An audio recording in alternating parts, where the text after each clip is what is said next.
Shalom, Bapak Ibu persekutuan yang Tuhan Yesus berkati. Kita kembali mengucap syukur di ibadah keluarga di rumah kita masing-masing. Oleh sebab itu, marilah kita persiapkan seluruh kehidupan kita untuk bersyukur kepada Tuhan di dalam ibadah jemaat GKI Martin Luther Santali yang sedang berlangsung di keluarga kita masing-masing.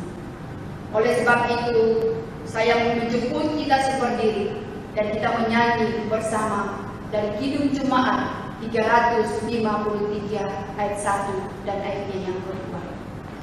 Jemaat Tuhan, saya persilakan untuk bangkit berdiri. Sungguh lembut Tuhan Yesus memanggil, dan kata-kata seterusnya, sungguh lembut Tuhan Yesus memanggil.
Ibadah persekutuan keluarga yang terjadi di tengah-tengah kehidupan jemaat GKI Martin Luther Santali dari kelompok 1 sampai kelompok 12.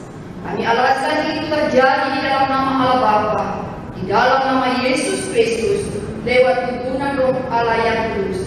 Tuhan memberkati kita sekalian yang beribadah kepadanya. Amin. Jemaat Tuhan, selamat pagi. Kita menyanyi dari Kidung Jemaat 340 ayatnya yang pertama. Hai bangkit bagi Yesus pahlawan salibnya, dan kata-kata seterusnya. Hai bangkit bagi Yesus.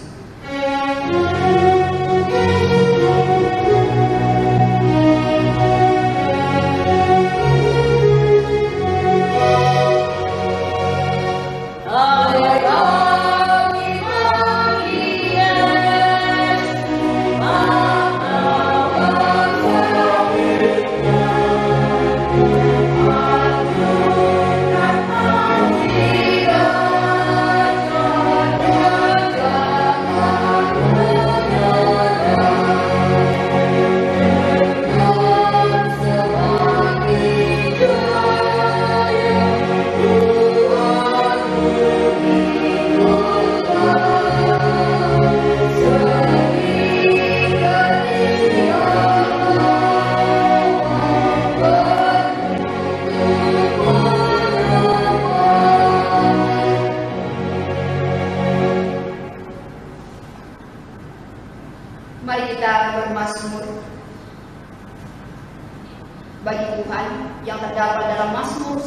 100 ayat 1 sampai ayat yang kelima.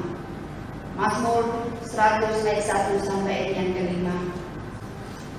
Kita akan baca secara bersama-sama.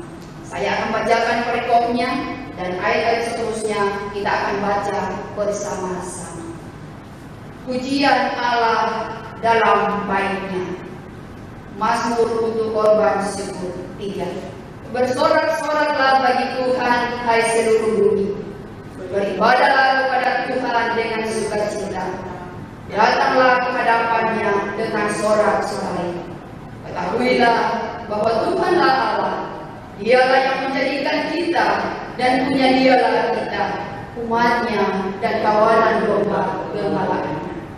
Masuklah melalui pintu gerbangnya dengan nyanyian syukur, ke dalam pelatarannya dengan puji-pujian. Bersyukurlah kepadanya dan pujilah namanya. Sebab Tuhan itu baik, kasih setianya untuk selama-lamanya, dan kesetiaannya tetap turun-temurun.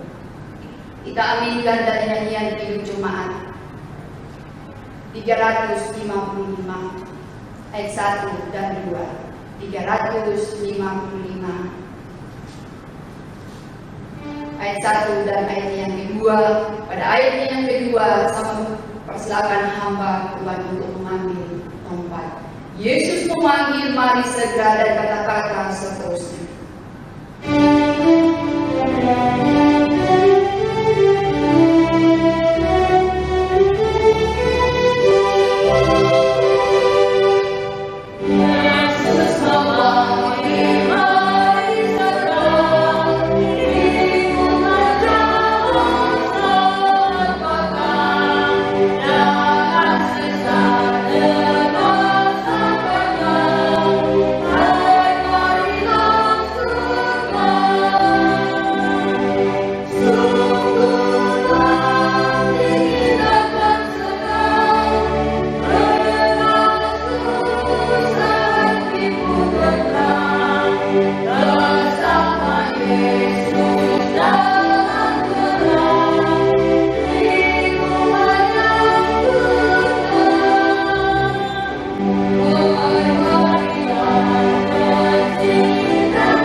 Persekutuan Jemaat dari kelompok 1 sampai kelompok 12 Jemaat GKI Marta Luther Sentani.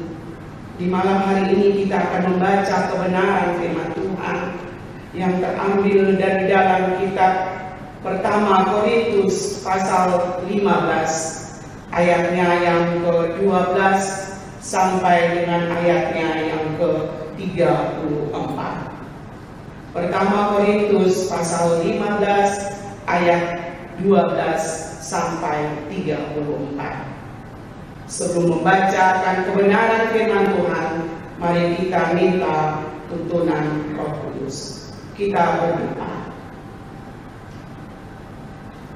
Bapa yang baik, kami bersyukur dan berterima kasih untuk waktu ini kami keluarga boleh berkumpul dalam ibadah di malam hari ini. Bapa, kami tadi telah menyanyi bagi Engkau, kami juga telah membaca Mazmur puji-pujian.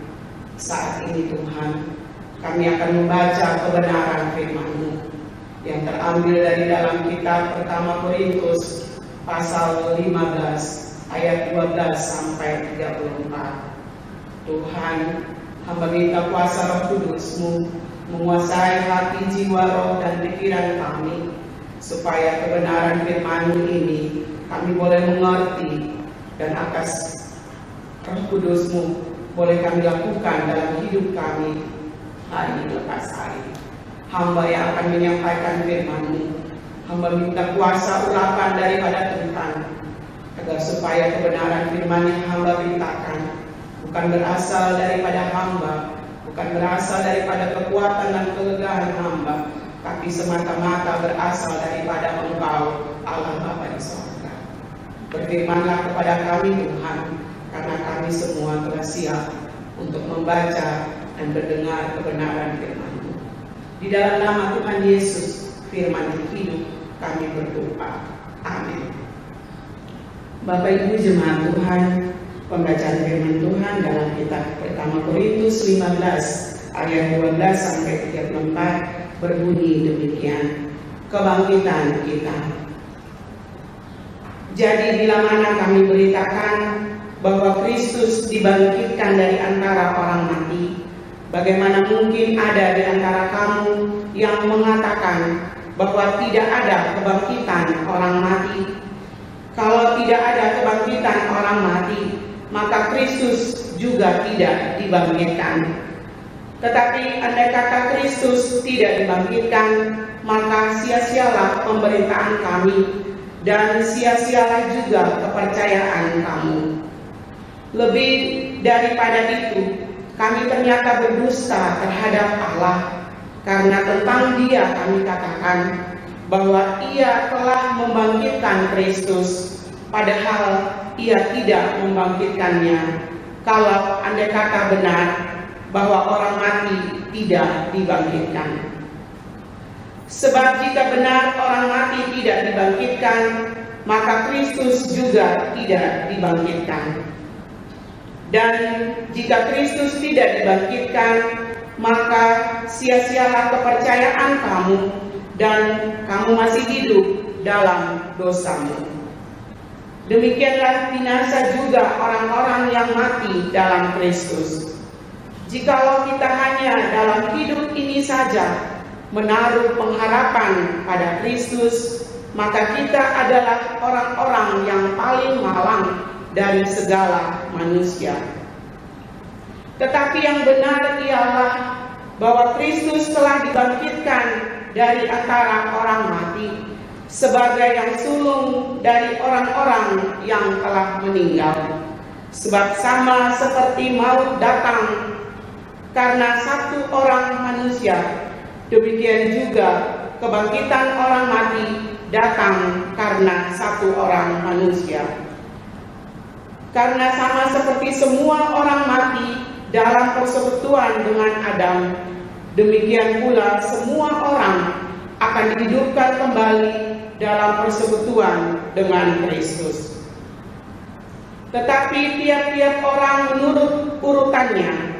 Kristus sebagai buah sulung, sesudah itu mereka yang menjadi miliknya pada waktu kedatangannya. Kemudian tiba kesudahannya, yaitu bila mana Ia menyerahkan kerajaan kepada Allah Bapa, sesudah Ia membinasakan segala pemerintahan, kekuasaan, dan kekuatan. Karena Ia harus memegang pemerintahan sebagai Raja sampai Allah meletakkan semua musuhnya di bawah kakinya.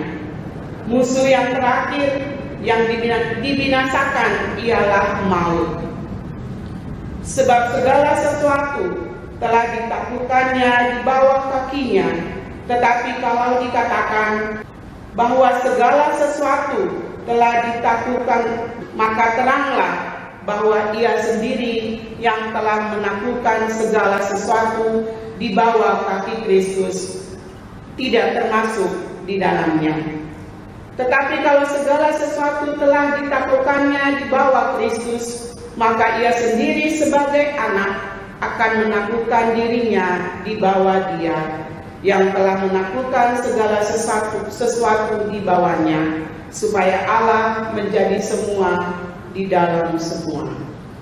Jika tidak demikian, apakah faedahnya perbuatan orang-orang yang dibaptis bagi orang mati, kalau orang mati sama sekali tidak dibangkitkan? mengapa mereka mau dibaptis bagi orang-orang yang telah meninggal. Dan kami juga, mengapakah kami setiap saat membawa diri kami ke dalam bahaya? Saudara-saudara, tiap-tiap hari aku berhadapan dengan maut. Demi kebanggaanku akan kamu dalam Kristus Yesus Tuhan kita, aku katakan bahwa hal ini benar. Kalau hanya berdasarkan pertimbangan-pertimbangan manusia saja, aku telah berjuang melawan binatang buas di Efesus. Apakah gunanya hal itu bagiku? Jika orang mati tidak dibangkitkan, maka marilah kita makan dan minum, sebab besok kita mati. Janganlah kamu sesat. Pergaulan yang buruk merusakkan kebiasaan yang baik. Sadarlah kembali sebaik-baiknya dan jangan berbuat dosa lagi. Ada di antara kamu yang tidak mengenal Allah. Hal ini kukatakan supaya kamu merasa malu. Demikian jauh pembacaan firman Tuhan di malam hari ini. Yang berbahagialah adalah kita semua yang mendengar firman Tuhan dan melakukannya dalam hidup dan kehidupan kita hari lepas hari. Terpujilah Tuhan Yesus Kristus. Bapak Ibu, Persekutuan Jemaat GKI Martin Luther Sentani dari kelompok 1 sampai kelompok 12 yang dikasihi oleh Tuhan Yesus Kristus. Dari pembacaan kita tadi, ayat yang menjadi renungan kita yaitu dari ayatnya yang ke-17 yang berkata, dan jika Kristus tidak dibangkitkan, maka sia-sialah kepercayaan kamu dan kamu masih hidup dalam dosamu. Bapak Ibu Persekutuan Jemaat, kita bersyukur karena Tuhan Yesus itu sudah bangkit dan Tuhan Yesus hidup untuk selama-lamanya. Apabila peristiwa kebangkitan Tuhan Yesus tidak pernah terjadi, maka Yesus Kristus hanya menjadi pahlawan yang gugur saja, dan kepercayaan kita kepada Tuhan Yesus juga menjadi sesuatu yang sia-sia. Lewat peristiwa kematian Tuhan Yesus, maka kita menerima semua kepastian dari Tuhan.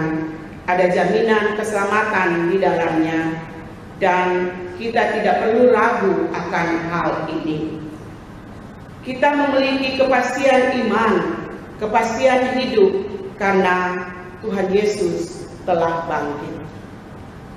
Secara ilmiah, kebangkitan Tuhan Yesus tidak dapat dibuktikan. Peristiwa ini adalah sebuah misteri yang hanya dapat dilihat melalui iman kita, dan hal ini sama persis dengan perjalanan kerohanian kita. Kalau kita baca dalam Roma 1 ayat 17, di situ dikatakan, sebab di dalamnya nyata kebenaran Allah yang bertolak dari iman dan memimpin kepada iman. Seperti ada tertulis, orang benar akan hidup oleh iman. Bapak Ibu jemaat Tuhan yang dikasihi oleh Tuhan Yesus, kita memulai hidup kita dari iman, maka kita pun harus menjalani hidup ini dengan iman. Artinya, segala kebenaran yang kita tangkap, tidak ada hal lain yang bisa kita pakai selain hanya melalui iman. Firman Tuhan katakan bahwa perjalanan kita bukan karena melihat, tapi karena percaya. Iman itu berbeda dan tidak bersinggungan dengan logika. Itu sebabnya kedua hal ini tidak bisa dicampur adukan. Iman juga bukan sebuah perasaan, karena keduanya saling bertentangan.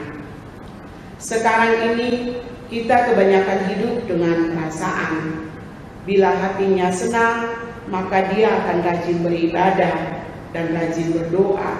Tapi jika perasaan tidak lagi merasa senang, maka kita tidak akan beribadah lagi seperti biasanya. Itu sebabnya kita orang Kristen yang normal bukan hidup seturut perasaan, karena perasaan bermusuhan dengan iman. Orang percaya harus hidup dalam roh, dan orang yang hidup dalam roh itu hidup dalam iman. Bapak Ibu jemaat Tuhan dari kelompok 1 sampai kelompok 12 yang dikasihi dalam Tuhan Yesus Kristus. Bukti kebangkitan Kristus hanya bisa diakses melalui iman kita. Itu sebabnya Tuhan Yesus pernah menegur Thomas karena Thomas tidak percaya kepada Yesus Kristus yang telah bangkit. Ia menuntut adanya bukti. Kalau kita baca dalam kitab Yohanes pasal 20 ayat 29, di situ dikatakan, kata Yesus kepadanya, karena engkau telah melihat aku, maka engkau percaya. Berbahagialah mereka yang tidak melihat, namun percaya. Pada sekarang ini, Tuhan Yesus itu sudah mati karena logika tidak dapat menerangkan tentang adanya Allah. Kita bisa saja belajar tentang adanya Allah secara logis, tetapi pengenalan secara akal itu akan berakhir karena ada batasannya. Kita ini natural, tidak bisa menjelaskan sesuatu yang supranatural. Hal itu hanya bisa dijangkau dengan supranatural juga. Dan supranatural yang ada pada diri kita yang Tuhan Yesus karuniakan adalah iman. Kebangkitan Tuhan Yesus akan begitu nyata hanya ketika kita percaya kepadanya. Namun apakah benar bahwa tidak ada bukti tentang kebangkitan Tuhan Yesus pada zaman sekarang ini? Jawabannya ada. Dan bukti paling kuat tentang kebangkitan Tuhan Yesus adalah lewat perilaku hidup kita sebagai pengikutnya. Dalam diri kita terdapat ciptaan baru sebagai sebuah produk kebangkitan.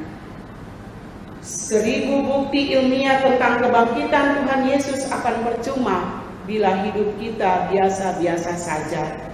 Hal-hal itu akan menjadi sia-sia jika dalam hidup kita tidak ada perubahan dan masih tetap sama seperti yang dulu.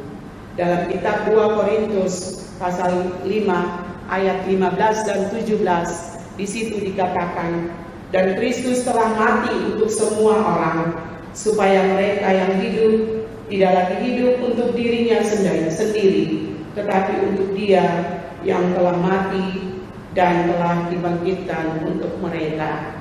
Jadi siapa yang ada di dalam Kristus, ia adalah ciptaan baru, yang lama sudah berlalu, sesungguhnya yang baru sudah datang. Bapak, Ibu, dan saya adalah orang-orang yang ada di dalam Tuhan Yesus, karena kita semua percaya dan telah lahir baru dari dalamnya, yaitu Roh Kudus. Itu sebabnya Nikodemus datang kepada Tuhan Yesus pada malam hari, dan Tuhan Yesus berkata bahwa ia harus dilahirkan kembali. Nikodemus tidak mengerti apa yang Tuhan Yesus maksudkan. Namun Tuhan Yesus jelaskan bahwa Nikodemus harus dilahirkan dari Roh, karena itu adalah awal di mana kita menjadi anak-anak Tuhan. Kita harus dilahirkan kembali, dan siapa yang bisa melakukannya? Roh Allah. Oleh karena itu kita ini adalah milik Allah, karena kita dilahirkan dari Allah, oleh Dia dan kepada Dia. Bapak Ibu jemaat Tuhan, dalam kitab pertama Petrus pasal 1 ayat 3 dikatakan, terpujilah Allah dan Bapa Tuhan kita Yesus Kristus, yang karena rahmat-Nya yang besar telah melahirkan kita kembali oleh kebangkitan Yesus Kristus dari antara orang mati kepada suatu hidup yang penuh pengharapan. Jadi untuk apa Tuhan Yesus bangkit? Supaya Tuhan Yesus hidup dalam kita dan kita hidup dalam pengharapan. Ada banyak orang yang menghadapi masalah, mereka tidak memiliki pengharapan, membenci hidupnya sendiri, bahkan tidak tahu arah hidupnya mau kemana. Tetapi ketika Tuhan Yesus telah bangkit, Tuhan Yesus memberi pengharapan bagi hidup kita. Allah membuktikan kebangkitannya kepada kita dan juga kepada gerejanya. Dalam kitab Roma dikatakan, atau tidak tahukah kamu bahwa kita semua yang telah dibaptis dalam Kristus telah dibaptis dalam kematiannya. Dengan demikian kita telah dikuburkan bersama-sama dengan Dia oleh baptisan dalam kematian, supaya sama seperti Kristus telah dibangkitkan dari antara orang mati oleh kemuliaan Bapa, demikian juga kita akan hidup dalam hidup yang baru. Kita memiliki hidup yang baru karena Tuhan Yesus telah bangkit. Jangan pernah merasa kematian Tuhan Yesus itu biasa-biasa saja. Sebab ketika kita merayakan Paskah, berarti kita merayakan kebangkitan kita juga. Merayakan Yesus Kristus yang ada dalam diri kita. Dengan kebangkitannya dapat menjadi terang dalam kehidupan semua orang percaya. Jadi biarlah orang melihat kebangkitan Tuhan Yesus melalui hidup kita. Setetes darahnya bisa menyelamatkan kita semua. Allah ingin agar kita hidup dalam kehidupan yang baru, hidup sebagai anak-anak Allah. Hanya Yesus Kristus yang bisa merubah diri kita, dan biarkan Tuhan Yesus yang bekerja dan berkarya dalam hidup kita. Tuhan Yesus adalah bukti dalam kita bahwa kita adalah ciptaan baru yang diciptakan oleh Tuhan Yesus. Tuhan Yesus memberkati kita dengan firman-Nya. Amin. Bapak Ibu jemaat Tuhan, kita akan memberikan persembahan syukur dan nyanyian pengantar persembahan. Kita menyanyi dari Kidung Jemaat nomor 450 ayat 1 dan 2. Kidung Jemaat nomor 450 ayat 1 dan ayatnya yang kedua. Hidup kita yang benar haruslah mengucap syukur.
Terpujilah Engkau Allah Bapa di sorga, Allah yang diagungkan, dimuliakan, ditinggikan dalam hidup kami. Allah yang berkuasa atas semua yang ada di bumi, Allah yang punya kehidupan kami, Allah yang kami sembah melalui Putra-Mu terkasih, Tuhan Yesus Kristus. Kami bersyukur dan berterima kasih untuk kebenaran firman-Mu yang telah kami baca dan dengar. Tuhan, tolong kami dengan kuasa Roh Kudus-Mu untuk memampukan kami melakukan kebenaran firman-Mu dalam hidup kami. Bapa di sorga, kami berdoa bagi kami semua selaku warga jemaat GKI Martin Luther Sentani dari kelompok 1 sampai kelompok 12. Engkau mengenal kami pribadi lepas pribadi, keluarga lepas keluarga. Kami sebagai bapak-bapak, kami sebagai ibu-ibu, kami sebagai pemuda dan pemudi, kami sebagai anak-anak. Tuhan berkati kami, beri kami hikmat, kebijaksanaan, kepandaian, kepintaran, terus menyertai kami. Kasih sayang, anugerah dan kemurahan Bapa Engkau terus berikan bagi kami, Tuhan. Bapa di sorga, jaga dan lindungi kami semua, terutama dalam menghadapi pandemi COVID-19 ini, Tuhan, dan masa-masa sulit sekarang ini. Tuhan, tolong kami, beri kami kesehatan dan kekuatan, jauhkan rasa kekhawatiran dan ketakutan, dan Bapa, ajarilah kami untuk semakin sungguh-sungguh di dalam Tuhan, terus berharap dan mengandalkan Engkau, mengenal Engkau lebih dekat, mengerti rencana dan kehendak-Mu dalam hidup kami. Ya Roh Kudus, mampukan kami dan tolonglah kami untuk semuanya ini, karena hanya bersama dengan Tuhan kami bisa melalui masa-masa sulit dan sukar ini. Kuatkan iman percaya kami ya Bapa, sehingga dalam situasi ini kami boleh melihat nyata kuasa Tuhan dan pertolongan Tuhan. Bapa dalam kerajaan sorga, berkati segala usaha dan pekerjaan kami. Apapun itu pekerjaan kami, Tuhan Yesus campur tangan di dalamnya. Buat semuanya berhasil dan berjalan dengan baik. Terima kasih Tuhan Yesus. Kami berdoa buat semua hamba-hamba-Mu, para pendeta yang ada di tanah Papua. Beri mereka hikmat-Mu, agar mereka bisa membawa kami umat-Mu semakin dekat dengan-Mu Tuhan. Dan kami umat-Mu lebih mengerti akan kehendak Tuhan. Berkati mereka semua ya Bapa. Kami juga berdoa bagi bangsa kami, bangsa Indonesia, buat tanah Papua. Tuhan berkati Bapak Presiden, Bapak Gubernur, Bapak Bupati, Bapak Wali Kota. Beri mereka hikmat-Mu, agar dengan hikmat Tuhan mereka bisa memimpin bangsa kami, memimpin Papua untuk hidup lebih dekat dengan Tuhan. Beri mereka kesehatan dan kekuatan Bapa. Bapa di sorga, kami juga berdoa bagi para medis, dokter dan perawat. Tuhan berkati mereka, beri mereka kesehatan dan kekuatan dan kesabaran Tuhan, agar supaya mereka dapat melayani orang-orang sakit penuh dengan sukacita Bapa, bukan dengan hal-hal yang lain. Bapa di sorga, pulihkanlah bangsa kami, pulihkanlah kami umat-Mu di Papua. Kasihanilah kami ya Bapa, ya Roh Kudus, kuasailah hati kami, pikiran kami, supaya apapun yang kami pikirkan berasal daripada-Mu. Terima kasih Tuhan Yesus. Kami berdoa buat persembahan yang telah kami kumpulkan. Bapa berkati semua persembahan kami, dan dengan persembahan ini kami hanya mau pakai untuk pelayanan dan pekerjaan Tuhan. Berkati hamba-hamba yang Tuhan pakai untuk mengelola persembahan ini. Biarlah mereka mengelolanya dengan jujur dan takut akan Tuhan. Lebih daripada itu Bapa, kami mau mempersembahkan seluruh hidup dan kehidupan kami sebagai persembahan yang hidup dan berkenan di hadapan-Mu. Terima kasih Bapa di sorga. Inilah doa syukur kami.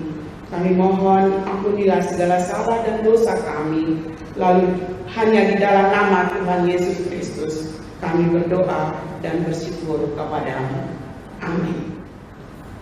Bapak Ibu jemaat Tuhan, kita akan mengakhiri ibadah kita di malam hari ini. Untuk itu saya mengundang Bapak Ibu semua bangkit berdiri dan kita menyanyi dari Kidung Jemaat nomor 438. Kidung Jemaat nomor 438. Apapun juga menimpamu, Tuhan menjagamu.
Persekutuan Jemaat GKI Martin Luther Sentani dari kelompok 1 sampai kelompok 12 yang dikasihi dalam Tuhan Yesus Kristus.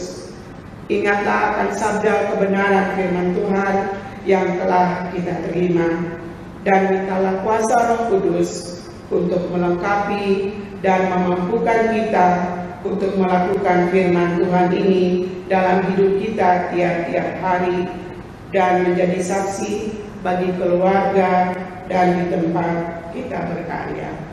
Mari kita terima berkat Tuhan. Kasih karunia dan berkat dari Allah Bapa, anugerah damai sejahtera dari Tuhan Yesus, dan persekutuan dengan Roh Kudus menyertai kita semua dari sekarang sampai selama-lamanya. Amin.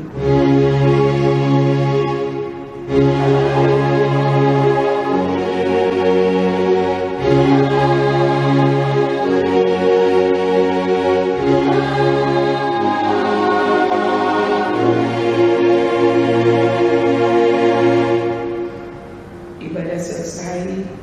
Shalom, selamat malam buat kita semua. Tuhan Yesus memberkati.